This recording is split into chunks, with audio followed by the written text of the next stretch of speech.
भोपाल में तबलीगी जमात का इज्तिमा और इस इज्तिमा ने एक बनाया है वर्ल्ड रिकॉर्ड। किस चीज को लेकर वर्ल्ड रिकॉर्ड बनाया है, कितने लोग इसमें शामिल हुए, मौलाना साद ने जो कल दुआ कराई उसमें किस तरह का मैसेज दिया गया और इस इज्तिमा के लिए, इस आलमी इज्तिमा के लिए हिंदुओं ने किस तरह से सेवा की, इन्हीं तमाम पॉइंट्स को लेकर के तबलीगी जमात से जुड़ी इस खबर को लेकर मैं आपके सामने हाजिर हुआ हूं। इस खबर में मैं आपको डिटेल से इन सारे पॉइंट्स पर बताऊंगा, लेकिन इससे पहले आपसे दरख्वास्त करना चाहूंगा कि अगर आपने अभी तक हमारे चैनल को सब्सक्राइब नहीं किया है तो अभी कर लें और उसके साथ ही अगर आप ये वीडियो फेसबुक पर देख रहे हैं तो पेज को लाइक करें, उसके साथ ही फॉलो भी करें। तो मौलाना साद की जो दुआ हुई है उस दुआ में जो पैगाम दिया गया है वो पूरी दुनिया में इंसानियत के तौर पर, पूरी दुनिया में अमन के तौर पर उनके ज़रिए ये पैगाम दिया गया है। दुआए ख़ास के साथ सोमवार को इज्तिमा का समापन हो गया, यानी इज्तिमा ख़त्म हो गया। सुबह 9:28 पर मौलाना साद ने दुआ की तो लाखों हाथ एक साथ उठ खड़े हुए बारगाह इलाही में।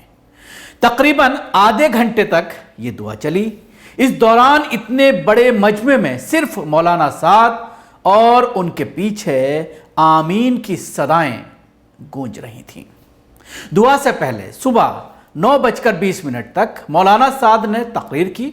उन्होंने कहा कि आज इंसान ने अपनी ज़रूरत को दुनिया के आसपास सीमित कर दिया है, जबकि असल ज़िंदगी आखिरत के लिए तैयार करने की है, उसे फिक्र नहीं है।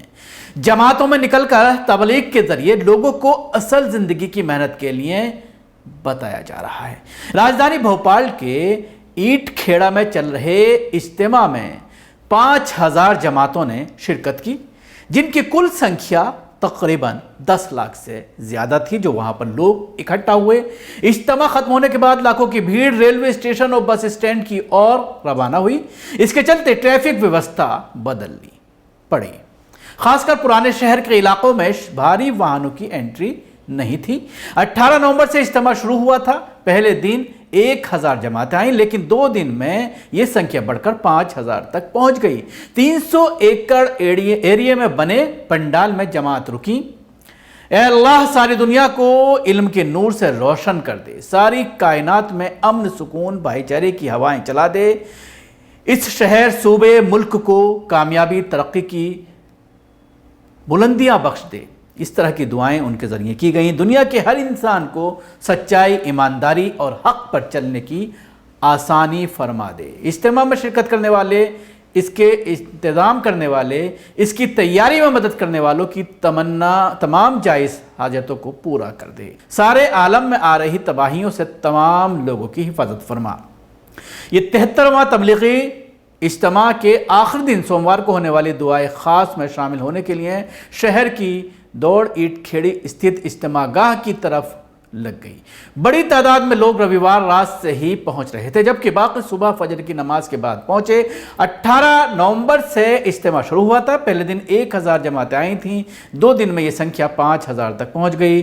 जैसे ही इज्तिमा खत्म हुआ लोग निकल पड़े, जिसमें ग्रामीणों ने व्यवस्था काफ़ी कर रखी थी रास्ते में। जबकि जमाती आएंगे तो उनको खाने पीने की किसी तरह की दिक्कत ना हो, पीने का पानी, चाय के अलावा गैर मुस्लिम भी ट्रैफिक इंतज़ाम की व्यवस्था संभाल रहे थे। हिंदू समाज के लोगों ने इज्तिमा की पार्किंग के लिए भी अपने खेतों में जगह उपलब्ध कराई थी।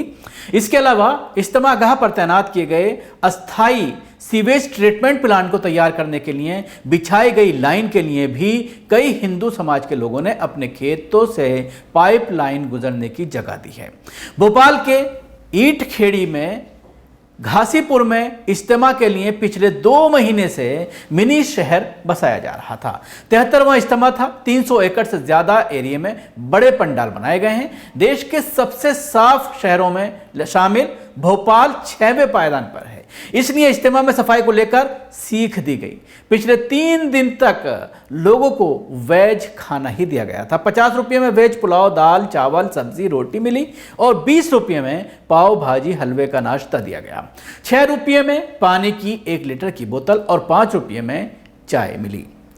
जीरो वेस्ट इवेंट इसको बनाया गया। आलमी तबलीगी इज्तिमा ने बनाया रिकॉर्ड, देश का पहला ऐसा आयोजन जहां कचरा और वेस्ट मटेरियल नहीं बना समस्या। ननी ने 3 घंटे में साफ किया मैदान। आयोजन खत्म होने के 5 घंटे के भीतर पानी की बोतल और कचरे को डिस्पोज किया गया। भोपाल आलमी इज्तिमा देश का ऐसा पहला आयोजन बन गया है जहां लाखों की भीड़ जमा होने के बाद भी कचरा समस्या नहीं बना। 4 दिनों के आयोजन में करीब 10 लाख भीड़ जुटी। आयोजन में लगभग 46 मैट्रिक टन सूखा और गीला कचरा निकला। आयोजन खत्म होने के 5 घंटे के भीतर ही ये डिस्पोज कर दिया गया। जिला पंचायत की ओर से इसके लिए आयोजन स्थल पर विशेष प्लांट लगाए गए थे जो 24 घंटे लगातार काम कर रहे थे। गौरतलब है कि इज्तिमा को दुनिया का सबसे बड़ा आयोजन कहा जाता है। हज के बाद अब ये सबसे बड़ा जीरो वेस्ट आयोजन बन गया है। ईटखेड़ी में हुए इस्लामिक आयोजन में देश भर से लोग जमा हुए। 4 दिन तक मजहबी तकरीबें चली। खाने के 44 स्टॉल लगाए गए थे। यहां से वेस्टेज खाने को खाद में भी बदला गया। पानी के लिए अधिकांश जगहों पर बोतल मुहैया कराई गई हैं। रियायती दरों पर होने के कारण इनका खूब उपयोग हुआ। करीब 15 लाख बोतल यहां से निकाली। खाली बोतल के कचरे को इज्तिमा स्थल पर ही क्रश कर दिया गया।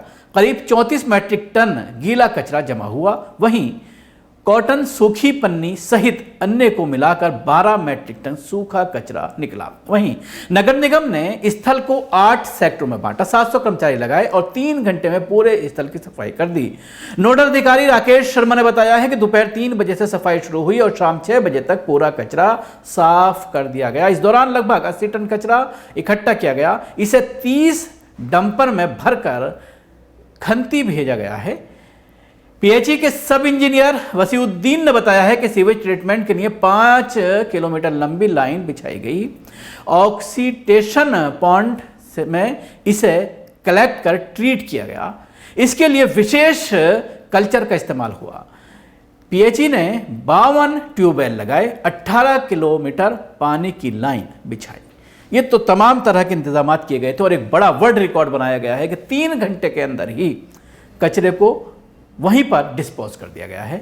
और उसके साथ ही जिस तरह का मैसेज इस इज्तिमा के दिया गया है, ख़ास तौर से कहा जा सकता है जिस तरह से तबलीगी जमात को कोरोना स्प्रेडर कहा गया, कोरोना फैलाने वाले कहा गया, और जिस तरह की मुसीबतें, जिस तरह की परेशानियां तबलीगी जमात के लोगों ने झेली, जो दुनिया से लोग आए हुए थे, उन्होंने जिस तरह का सलूक, जिस तरह का व्यवहार भारत में देखा, और उसके बाद कोर्ट ने उनको कहीं ना कहीं बेगुनाह साबित किया और उसके बाद वो अपने अपने मुल्क जाने में कामयाब रहे। और ये पूरी तरह से साबित हो गया कि किस तरह से एक नफरत फैलाई गई थी। खुद अरविंद केजरीवाल उसके लिए जिम्मेदार था, दिल्ली का मुख्यमंत्री उसके लिए जिम्मेदार था, और आज भी जिस तरह से कोर्ट में उस केस को लेकर तबलीग जमात के लोग झेल रहे हैं और उस मरकज़ को के कागजात मांगे जा रहे हैं जिस मरकज़ की ज़मीन पर थाना बना हुआ है, तो जाहिर सी बात है सवाल बहुत हैं और एक लंबी बहस इन पर की जा सकती है। शुक्रिया। आपको हमारी कोशिश कैसे लगी ज़रूर बताएं। हमारे यूट्यूब चैनल को सब्सक्राइब करना ना भूलें। इसके साथ ही बेल आइकन जरूर दबाएं। अगर आप ये वीडियो फेसबुक पर देख रहे हैं तो पेज को लाइक करें, उसके साथ ही फॉलो भी करें।